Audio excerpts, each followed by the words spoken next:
साबिक वफाकी वजीर डॉक्टर फरदौस आशिक आवान साहिबा का सियालकोट में सबसे बड़ा रमज़ान रिलीफ पैकेज। उनका कहना था कि हर साल शेड ट्रस्ट रमज़ान मुबारक में अपने हलके के सैकड़ों देहातों के मुस्तहक व नादार ख़ानदानों की मदद के लिए राशन तकसीम करता है और मुफ्त इफ्तारी का एहतमाम भी करता है, मगर यही काविश अल्लाह के कर्म से जल्द पूरे पाकिस्तान के लिए करेंगे।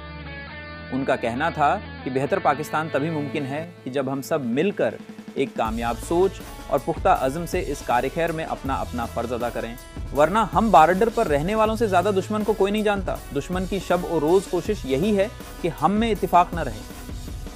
पाकिस्तान को इस वक्त एक पाकिस्तान बनाते हुए जिस जज्बे की ज़रूरत थी, उसी जज्बे की अब पाकिस्तान को बचाने और इस्तेकाम की तरफ ले जाने के लिए जो ज़रूरत है वो यकजहती की है।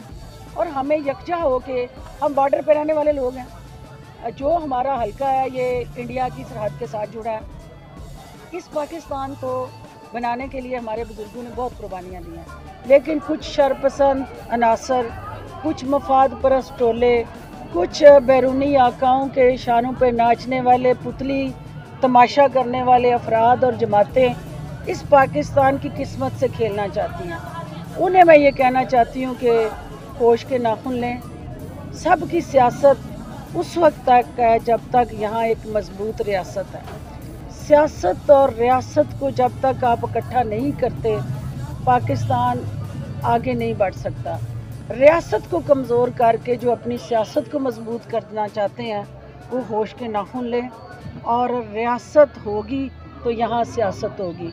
और हमें मिल के कायद आज़म के इस पाकिस्तान की पासबानी करनी है, उसे मजबूत बनाना है। और पाकिस्तान को, चूँकि रमज़ानुल मुबारक के मुक़द्दस महीने में मार्ज़ वजूद में आने वाला ये कीमती तोहफ़ा, ये अनमोल तोहफ़ा, ये हम सब की पहचान है, शनाख्त है, और हमें अपनी इस शनाख्त को महफूज बनाना है। और मीडिया से भी ये अपील करूँगी कि हमें जो शरपसंद अनासर का मुकाबला बहसीत कौम करना है, हमें सोशल मीडिया पे झूठी, बेबुनियाद, मनगढ़ंत और जैली खबरें फैलाने वालों को हमने कैफ़े किरदार तक पहुंचाना है। उनका एहतसाब करना है। जो असली सहाफ़ी है वो सबसे पहले इस मुल्क के साथ खड़ा होगा, और वो सहाफ़ी बरादरी जो पाकिस्तान के लिए जंग लड़ रही है, मैं उन कौमी हीरोज़ को भी खराज तहसीन पेश करती हूँ। और मैं ये समझती हूँ कि ये मुश्किल वक्त है, या इस वक्त की सिचुएशन में आवाम जो है वो महंगाई, बेरोज़गारी के सताए हुए हैं, मुश्किलात का शिकार हैं। लेकिन इस पाकिस्तान को आने वाला वक्त जो है एक महफूज, तरक्की याफ्ता, तवाना और खुशहाल पाकिस्तान का ख्वाब जो है, इंशाअल्लाह उसकी तबदील देने में हम सब अपना अपना किरदार अदा करें, और पाकिस्तान दुनिया के नक्शे पे हमारी अमांगों की तर्जुमानी करते हुए आगे बढ़ेगा।